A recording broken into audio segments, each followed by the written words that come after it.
This is how it is. It's not as easy as you think. If you make any error here, you have yourself to blame. So you have to work like this. Have you seen? This one is called coude anchor. They call it in English elbow.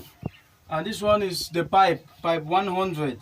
That is the dimension 100. On appelle ça le tuyau de 100, diamètre 100. Donc ici maintenant, qu'est-ce qu'on va faire, monsieur Tassé? Donc ici, ça c'est un T droit. That is a straight T. And then this is the elbow. On appelle ça coude de 63. They call it 26 elbow. 63 elbow rather. Sorry for speaking in that English. Donc this one is for evacuation.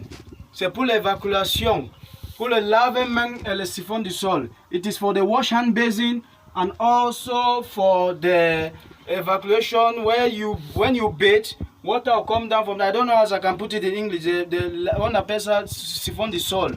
Then the evacuation on the ground. So that is it. So this pipe, their dimensions are not the same. This one is for the physics. It's for when you stool your poo, it will pass through this pipe.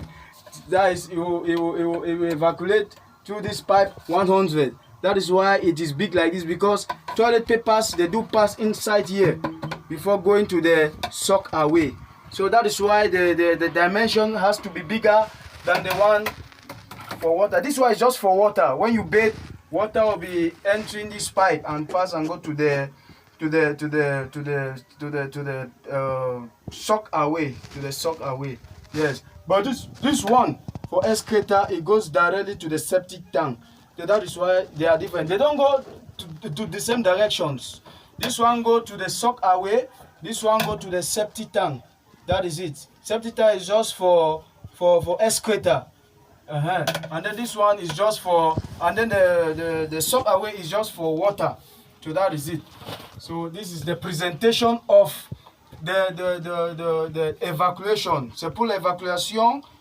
On a présenté tout. C'est maintenant, c'est pour coller ça. C'est pour coller tout ça aujourd'hui. Parce que peut-être dans la semaine prochaine, on va commencer avec le crépissage. Donc au sol, il faut filmer aussi le sol. See the combination right down there. It is combined also with the one up. You don't need to separate these pipes. You just need to connect. It's more cheaper to do this than the other method, because there are also varieties of methods. Donc il y a beaucoup de manières pour coller, pour connecter les tuyaux comme ça. Comme tu as vu, il y a l'autre manière que tu peux coller, tu peux faire ça comme ça, sans mettre ça pour que ça marche sous la dalle. Donc, tout pexe plutôt, ça tombe au lieu de se suivre, ça passe maintenant, ça part une fois dans la régale. Donc, c'est comme ça, je ne peux pas beaucoup expliquer parce qu'il faut que le travail avance. Donc, on va faire la vidéo après. Merci beaucoup pour votre patience. Pour être patienté, c'est bon. Donc, c'est comme ça.